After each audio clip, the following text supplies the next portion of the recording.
श्रीनगर में G20 के पर्यटन कार्य समूह का 3 दिवसीय सम्मेलन शुरू होना इसका परिचायक है कि भारत अपने आंतरिक मामलों में किसी अन्य देश की आपत्ति सहन करने को तैयार नहीं।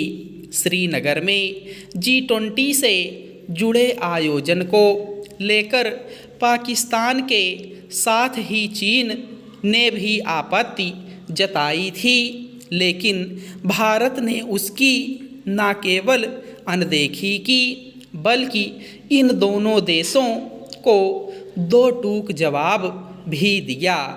ऐसा करना आवश्यक था क्योंकि भारत को अपने किसी भी भूभाग में हर तरह के आयोजन करने का अधिकार है, वे चाहे अंतर्राष्ट्रीय स्तर के ही क्यों ना हों। श्रीनगर में G20 के पर्यटन कार्य समूह की बैठक से चीन से बाहर रहने का निर्णय किया है, उसका साथ तुर्की भी दे रहा है।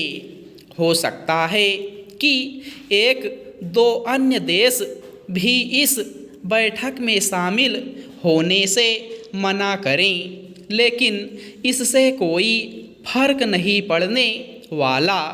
इस बैठक में 25 देशों के 60 से अधिक प्रतिनिधि भाग ले रहे हैं। स्पष्ट है कि अधिकांश देशों ने चीन को आईना दिखाना आवश्यक समझा।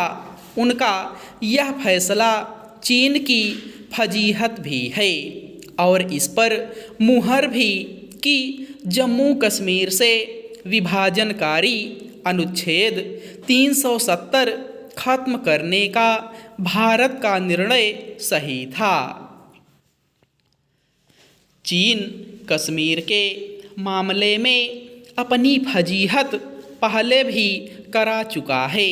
उसने पाकिस्तानी आतंकियों को संयुक्त राष्ट्र सुरक्षा परिषद की ओर से प्रतिबंधित करने की पहल में हर बार अड़ंगा लगाया, लेकिन कई मौक़ों पर उसे मुंह की खानी पड़ी। चीन अपनी हरकतों से यही बता रहा कि आतंकवाद के मामले में उसकी कथनी करनी में अंतर है। यह अंतर दुनिया भी देख रही है, लेकिन चीन सही रास्ते पर आने को तैयार नहीं। उसने अरुणाचल प्रदेश में भी G20 की एक बैठक का बहिष्कार किया था, लेकिन भारत अपने निर्णय पर अडिग रहा। उसे आगे भी न केवल ऐसा करना चाहिए बल्कि चीन को उसी भाषा में जवाब देना चाहिए। भारत को उसके समक्ष यह साफ करना भी आवश्यक है कि तिब्बत और हांगकांग उसकी दुखती रग हैं। यह अच्छा हुआ कि भारत सरकार ने श्रीनगर में G20 से जुड़े आयोजन को भव्य रूप देने में कोई कसर नहीं उठा रखी।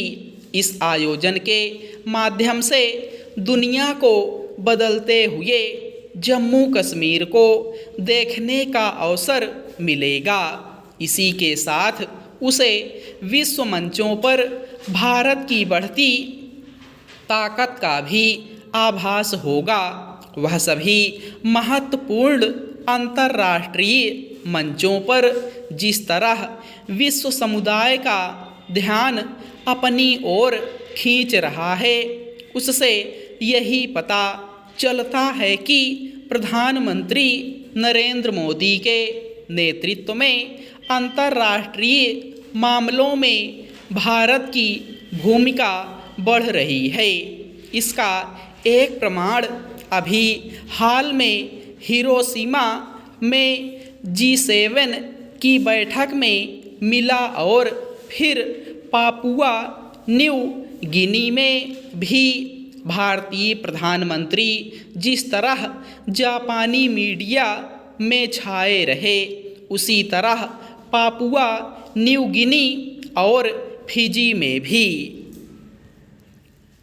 उसके समक्ष यह साफ करना भी आवश्यक है कि तिब्बत और हांगकांग